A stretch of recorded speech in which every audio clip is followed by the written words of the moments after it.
로마서 1장 1절 우리 함께 같이 읽습니다. 예수 그리스도의 종 바울은 사도로 부르시는 자라 하나님의 복음을 위하여 택정을 받았으니. 아멘. 오늘 말씀의 키워드는 따라합시다. 종. 여기 말씀에 예수 그리스도의 종 바울은 이렇게 나오죠. 그래서 오늘 우리가 생각해 볼 이 종, 둘로스, 아마 여러분도 둘로스라는 말을 들어보셨을 거예요. 헬라어로 둘로스, 이게 종이라는 뜻입니다. 종이 뭔지는 설명하지는 않을게요. 우리가 다 알고 있으니까.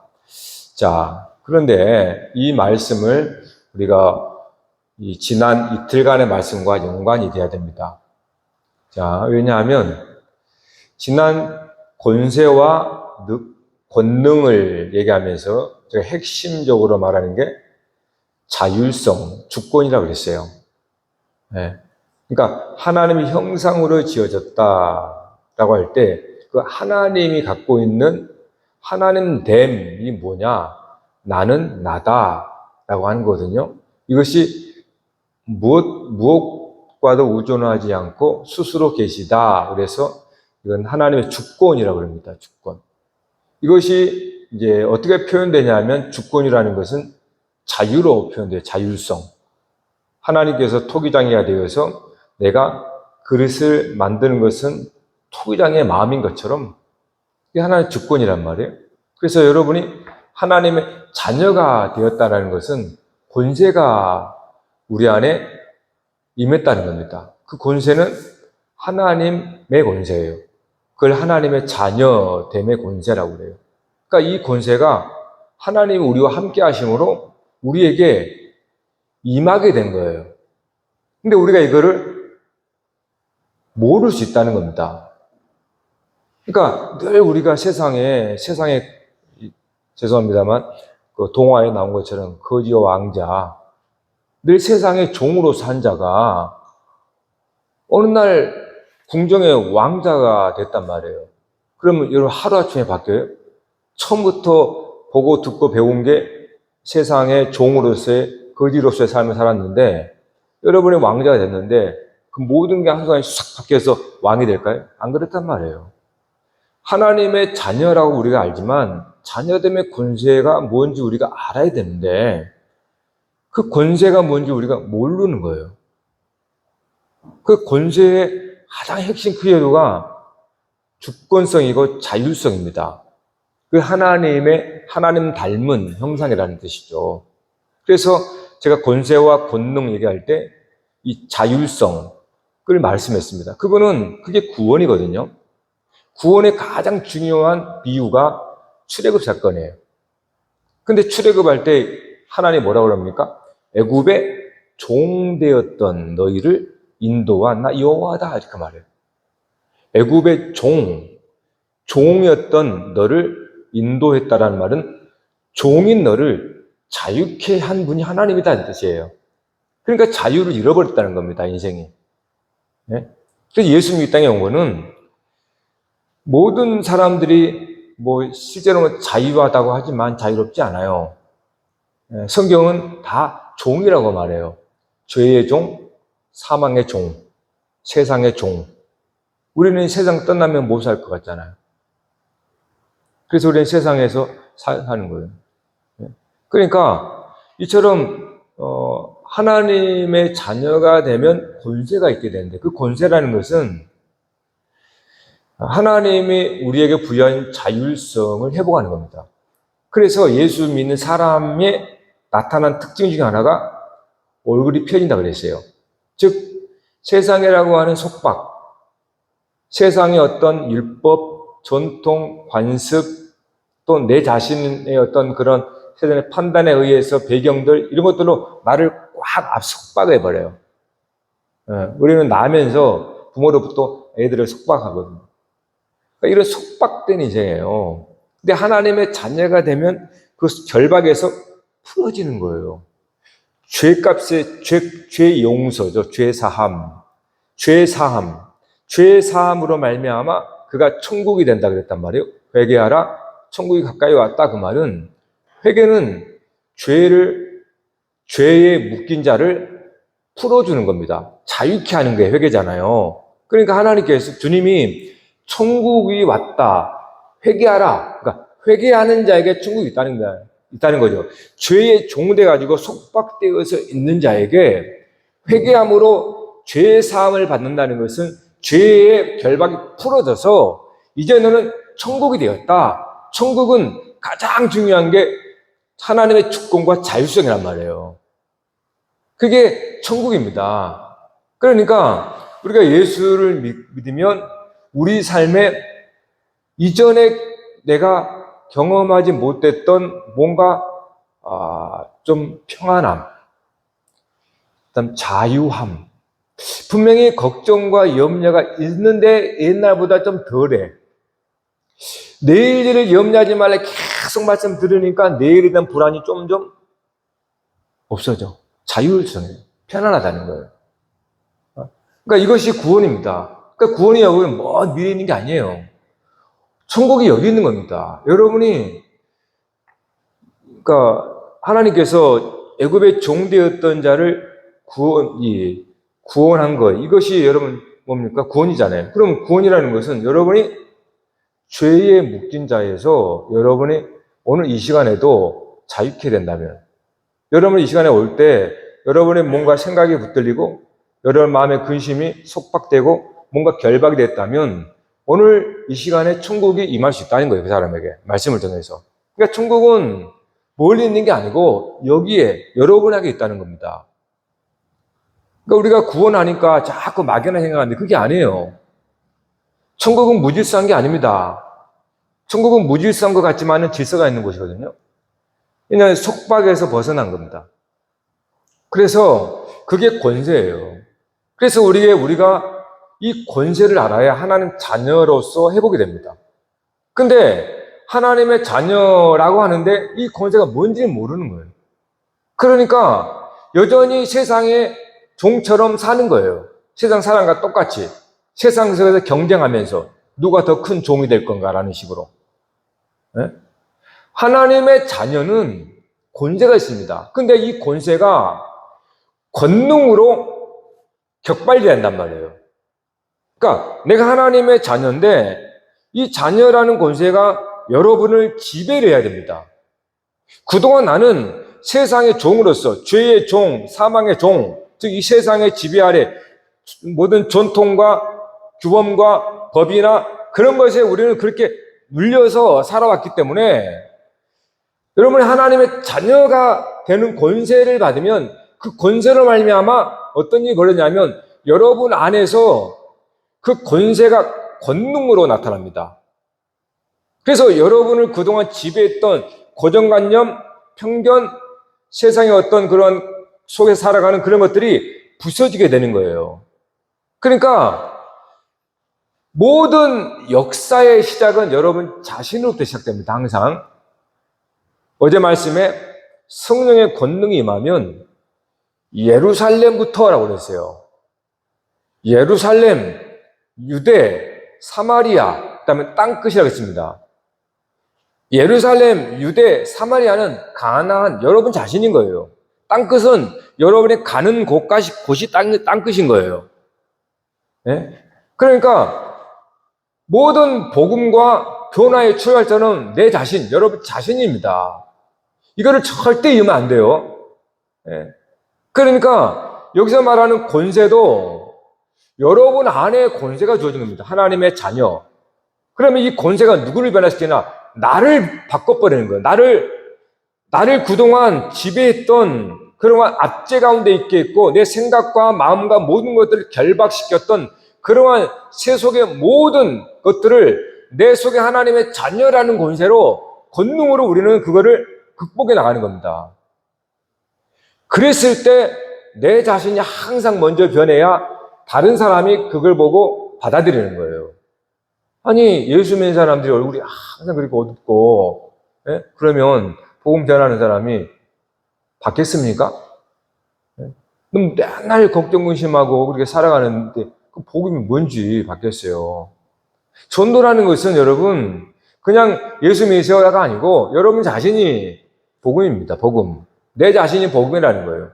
내 속에 권세가 권능으로 역사하여 그동안 나를 지배했던 모든 부정적인 것과 모든 세상의 평가에 의해서 주눅들고 그런 모든 것들을 이 하나님의 자녀의 권세가 능력으로 여러분을 변화시킨다니까요. 그러니까 다른 사람 변화시키려고 하지 말고 항상 여러분 자신, 항상 예루살렘 성전부터 여러분 성전은 여러분 자신이란 말이에요. 성전부터 시작돼요. 그 여러분이 가는 발로 걸어가는 그곳 땅끝. 그게 권세의 권능입니다. 자, 그런데 오늘 말씀은 이제 그게 아니에요. 분명히 어제까지 제가 이 자율성, 주권이 가장 잘 표현된 게 자유잖아요. 우리는 민주주의라고 그러고 헌법에 주권이 국민에게 있다라고 말한단 말이에요. 이게 거기에다가 하나 더 붙여서 자유민주주의도 이렇게 붙였죠. 자유가 가장 중요한 부분이니까. 그래서 가장 민주주의의 꽃이 뭐라고 그럽니까? 선택의 자유잖아요. 선거. 그래서 법 중에 가장 예민한 게 선거법입니다.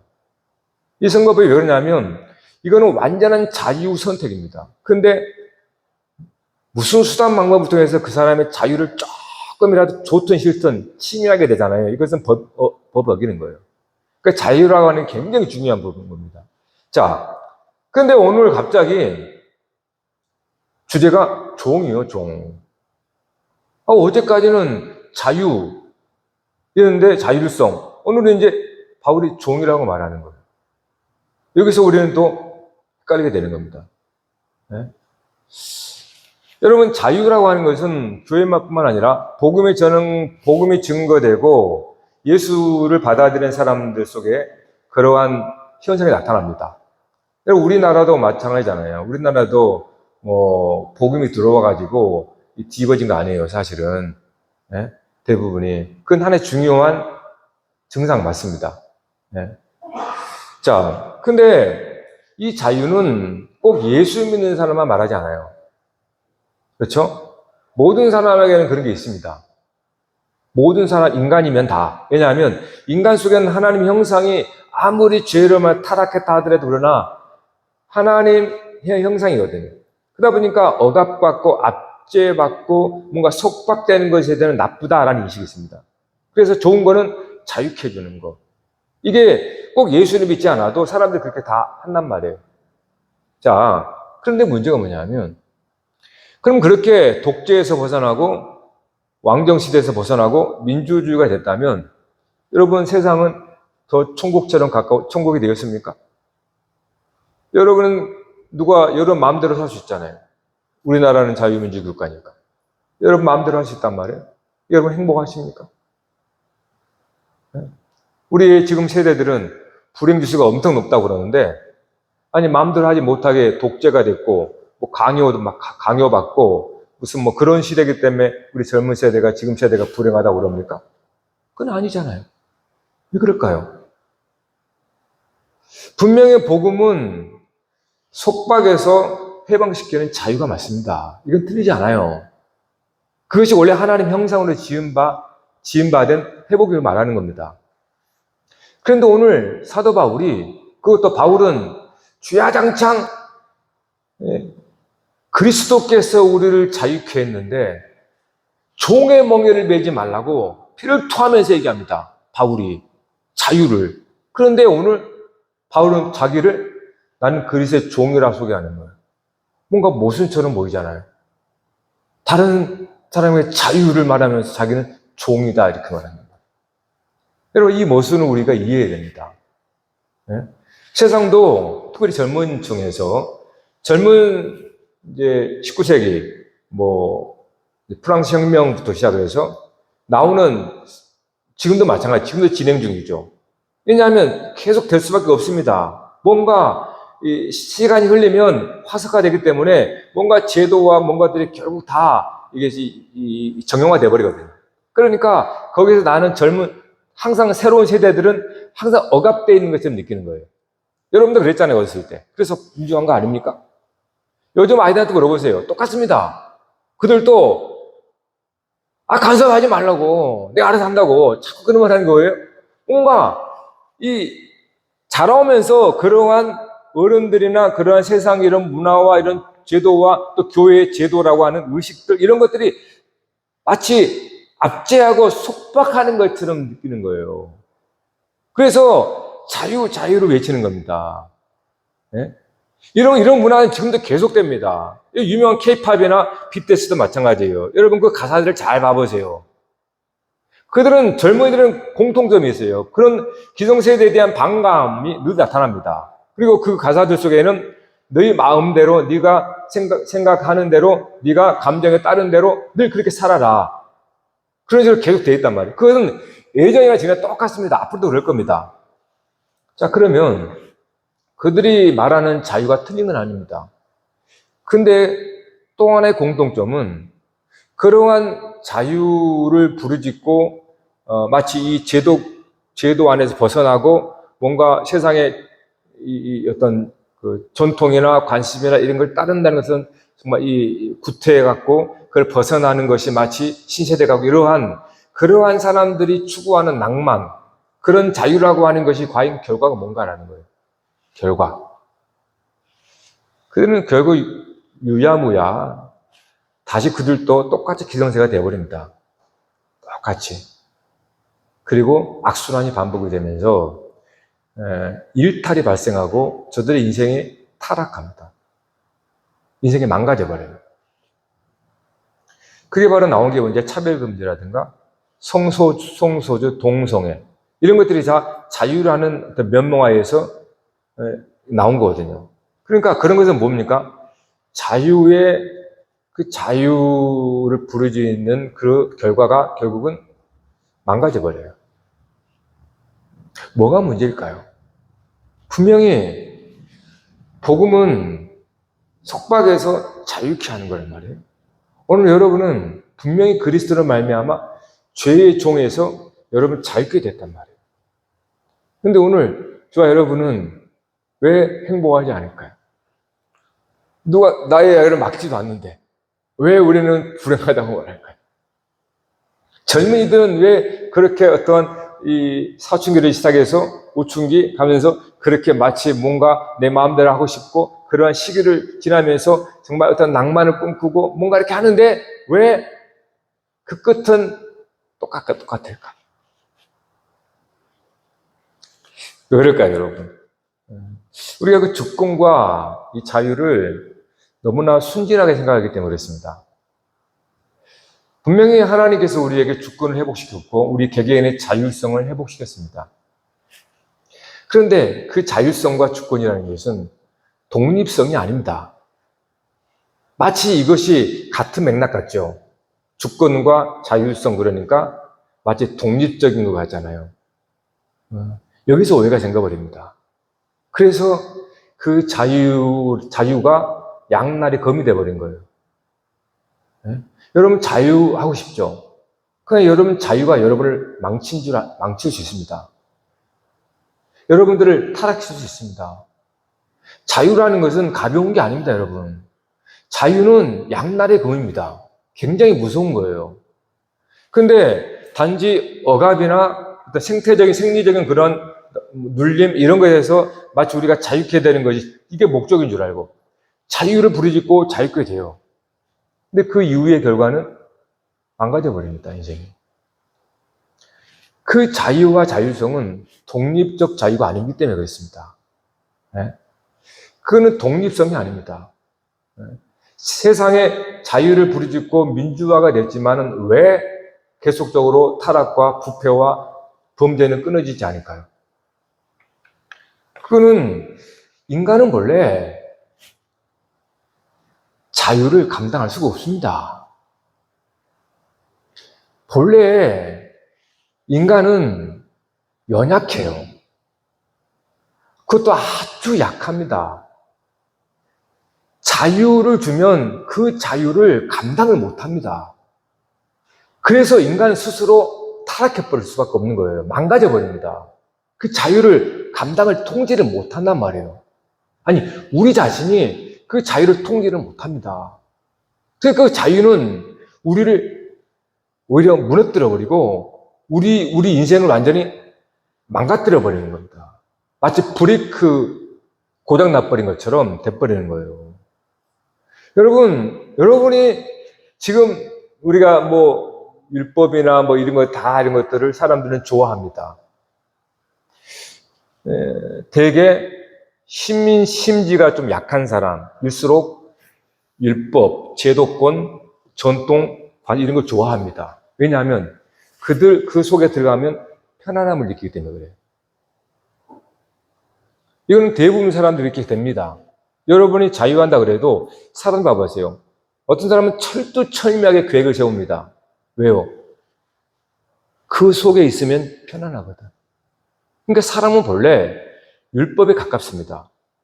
본래 본성이 그래요. 그러니까 세상의 법 이런 게 그냥 나오는 게 아니라 그게 사람에게는 편안함을 준다니까요. 심지어 독재자의 아래에 있으면 그걸 편안하게 느낍니다. 왕정시대도 마찬가지요. 네? 지금도 사람들은 우리가 욕하지만 여러분 러시아나 중국이나 저희 공산국가의 독재, 우리는 뭐 민주국가니까 그들은 그 속에서 편안함을 누릴 수 있다 이 말이에요. 그러니까 우리들도 그런 본성이 있습니다. 여러분 우리는 자유를 감당을 못합니다. 인간은. 그래서 자유를 그렇게 부르짖고 민주화가 되었지만 여전히 똑같은 악순환이 벌어지는 거예요. 그 자유로 말미암아 망해버리는 겁니다. 네? 여러분 봐보세요. 세상에.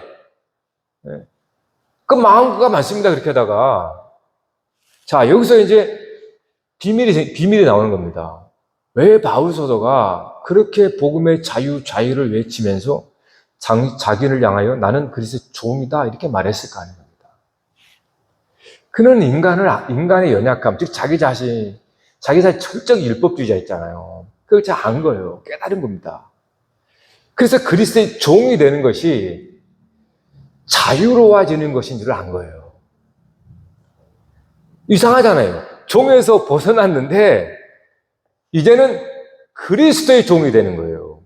이게 참 자유자, 참 자율성과 참 주권자로 서는 겁니다. 그런데 세상은 이 그리스도를 외면한 거예요. 그러니까 뭔가 압제받고 뭔가 눌리고 세상의 그런 것에 대해서 자유케 되고 싶었어요. 그래서 자유를 부르짖었습니다.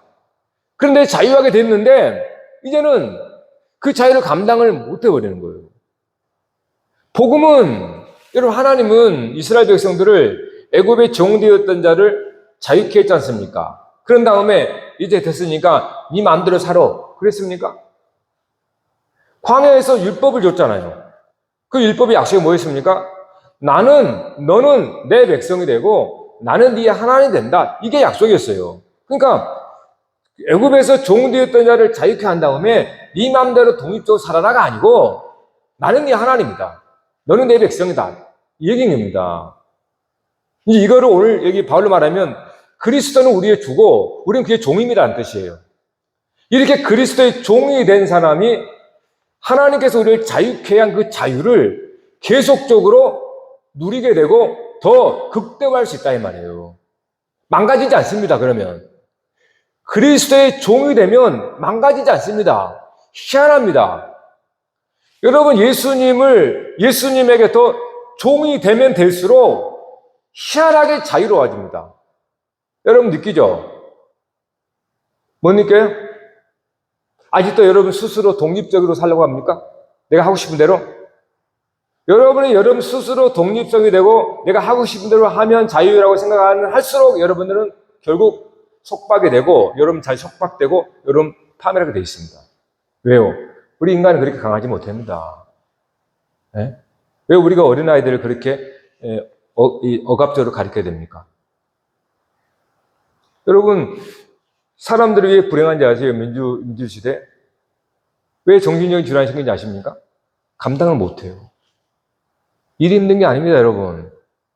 네? 많은 시간을 활용 못합니다. 할 수가 없는, 무능한 거예요. 그래서 차라리 옛날처럼 막노동하고 일을 열심히 하는 게 훨씬 더 그때 사람들의 정신이 선명했습니다. 여러분, 앞으로 시대는 더 심각합니다. 이제 AI나 이런 나버리면 이제 사람이 자기가 이 자율성이 부여되는 이거를 감당을 못합니다.